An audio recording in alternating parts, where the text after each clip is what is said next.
Nessa videoaula, nós vamos ver o conceito de compostos orgânicos, a classificação de carbonos e de cadeias carbônicas. Vamos lá, pessoal! A química orgânica é a parte da química que estuda os compostos que contêm carbono na sua estrutura, que são chamados de compostos orgânicos.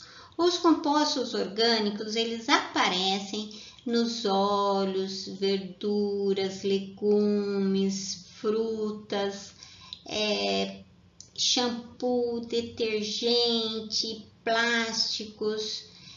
Essa parte da química orgânica é também chamada de química do carbono, porque ela se baseia nos 3 postulados de Kekulé. O primeiro postulado faz referência ao carbono ser tetravalente, ou seja, ele forma sempre 4 ligações covalentes. Essas 4 ligações podem ser 4 ligações simples, pode ser uma dupla, 2 simples, ele pode formar também 2 ligações duplas ou, finalmente, formar uma ligação tripla e uma simples, ou seja, ele é tetravalente. O segundo postulado de Kekulé faz referência à energia na ligação. Se o carbono em um composto formar 4 ligações simples, essas 4 ligações terão a mesma energia. Já o terceiro postulado de Kekulé faz referência ao carbono ligar-se a si mesmo, formando longas cadeias de carbono, carbono, carbono e cadeias que são estáveis. Propriedade esta que o diferencia dos demais átomos da tabela periódica, exceto o silício, que forma ligações silício-silício com ele mesmo, porém o silício não forma compostos tão estáveis como o carbono o faz. O petróleo é uma mistura de compostos orgânicos, na realidade uma mistura de hidrocarbonetos. Hidrocarbonetos são compostos que contêm na sua estrutura carbono e hidrogênio. A mistura dos componentes do petróleo ela é separada pela destilação fracionada. Nós vamos ver o exemplo aqui da destilação simples. A diferença entre a fracionada e a simples é que na destilação fracionada eu teria junto com o termômetro uma coluna de fracionamento. No caso aqui, essa destilação simples, ela vai separar 2 componentes de uma mistura a partir da temperatura de ebulição. Eu poderia fazer uma destilação a partir da temperatura de fusão também. Nós vamos ver aqui a temperatura de ebulição a partir de um aquecimento de uma mistura de 2 líquidos. O líquido com menor temperatura de ebulição, ele vai virar vapor e vai virar gás. Esse gás vai chegar até o termômetro, que indicará a sua temperatura de ebulição. Ele vai seguir esse vapor aquecido, esse gás, ele vai seguir então até o condensador. O condensador é uma vidraria que possui uma camisa de água fria, que entra e sai aqui, resfriando então essa vidraria. O gás aquecido chega até o condensador, até essa região fria, ele vai então se condensar na forma de líquido puro, né? E sendo acumulado no Erlenmeyer. Como sabemos, os componentes do petróleo podem ser separados por destilação fracionadas. Esses componentes do petróleo são hidrocarbonetos. Hidrocarbonetos são compostos de carbono e hidrogênio, portanto, são compostos apolares, não possuem polaridade.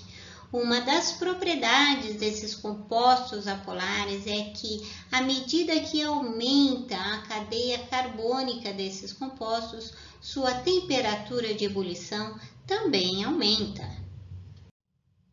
Devido à grande quantidade de compostos orgânicos, existe a classificação de carbonos. Classificação de carbonos é a quantidade de carbonos a ele ligado. Por exemplo, o carbono primário é o carbono ligado somente a um outro carbono. Carbono secundário é o carbono ligado a dois outros carbonos. Carbono terciário é aquele carbono ligado a outros 3 carbonos. E, finalmente, o carbono quaternário é aquele ligado a 4 outros carbonos.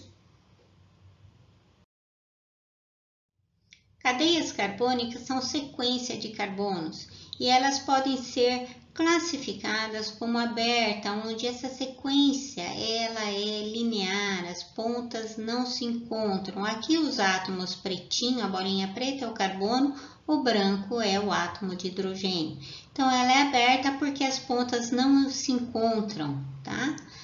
Ela pode ser classificada como uma cadeia fechada, onde as pontas se encontram, formando um ciclo, formando uma figura geométrica. Ou então a cadeia carbônica pode ser mista, onde uma parte da cadeia é fechada, a outra parte é aberta. Ela pode ser classificada quanto ao tipo de átomos na cadeia. Se só houver átomos de carbono, ela é classificada como homogênea. Na cadeia só tenho átomos de carbono e hidrogênio. Se houver entre os átomos de carbono um átomo diferente de carbono e hidrogênio, como por exemplo o oxigênio aqui, então ele será um heteroátomo. Essa cadeia ela é classificada como heterogênea. Eu posso ter um átomo aqui também de enxofre, entre carbonos, de fósforo. Tem que ser um átomo diferente de carbono e hidrogênio e tem que estar entre carbonos, porque se estiver na ponta da cadeia, não será um heteroátomo. A cadeia carbônica ela pode ser classificada quanto ao tipo de ligação entre os carbonos. Se só houver ligações simples, ela é classificada como saturada. Se houver pelo menos uma ligação dupla ou tripla, ela será uma cadeia insaturada. Aqui eu tenho duas ligações duplas, aqui ó, uma sim, uma não, uma sim. Essas ligações elas são chamadas ligações duplas alternadas ou conjugadas. Finalmente, as cadeias carbônicas elas podem ser classificadas como ramificada, quando eu tenho um grupo orgânico, um grupo que contém carbono e ele está ligado, então, na cadeia principal, na sequência de carbonos. Daí ela ser classificada como ramificada ou ela será não ramificada quando essa sequência de carbono não contiver nenhum grupo orgânico ancorado, como é o caso aqui, eu só tenho átomos de hidrogênios ligados à sequência de carbonos. Ela pode ser classificada também em aromática, no caso quando eu tiver o anel aromático, esse anel então benzênico, de 6 átomos de carbono ligados entre si por 3 duplas alternadas, uma sim, uma não, mas esse é o anel benzênico. Se contiver o anel benzênico, a cadeia será chamada de aromática ou não aromática quando ela tiver uma cadeia fechada e essa cadeia não é o anel benzênico. Vamos classificar essas 3 cadeias e também os carbonos que contêm o asterisco.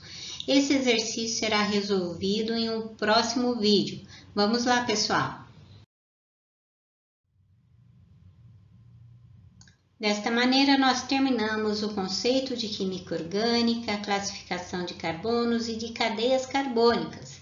Agradeço a participação de todos. Até mais, pessoal!